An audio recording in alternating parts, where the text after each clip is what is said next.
नमस्कार दोस्तों।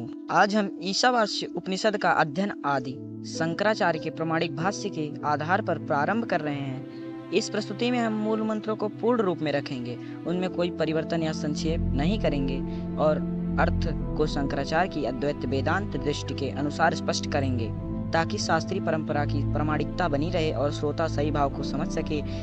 यह भाग दूसरा है। प्रथम मंत्र इस प्रकार है। कुर्वन्य में कर्माणि जीविश्चेतम समा एव त्वयि नान्यथोस्ति न कर्म लिप्यते नरे। इस मंत्र में उपनिषद एक महत्वपूर्ण प्रश्न का उत्तर देता है। यदि सब कुछ ब्रह्म है और आत्मज्ञान ही परम सत्य है, तो क्या मनुष्य को कर्म छोड़ देना चाहिए?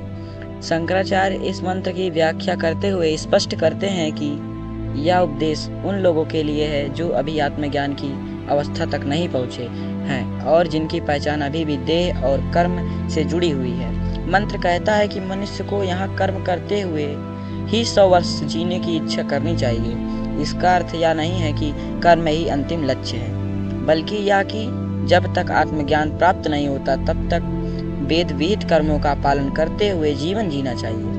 शंकराचार्य बताते हैं कि ज्ञान मार्ग और कर्म मार्ग का क्षेत्र अलग अलग है। जो व्यक्ति आत्मा को अपने वास्तविक स्वरूप के रूप में जान चुका है, उसके लिए कर्म का बंधन नहीं रहता, क्योंकि वहाँ कर्ता का अहंकार समाप्त हो जाता है। परंतु जो अभी अज्ञान में है, उसके लिए निष्क्रियता उचित नहीं है। उसके लिए शास्त्र सम्मत कर्म ही मन की शुद्धि का साधन है।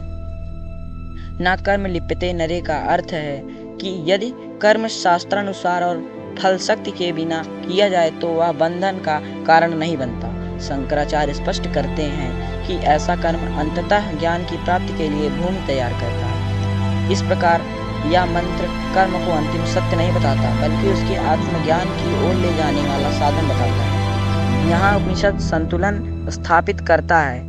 पहले मंत्र में ब्रह्म की सर्वव्यापकता का ज्ञान दिया गया है और दूसरे मंत्र में बताया गया है कि जब तक यह ज्ञान प्रत्यक्ष अनुभूति न बन जाए, तब तक शास्त्र विहित कर्म करते हुए जीवन जीना ही उचित मार्ग है।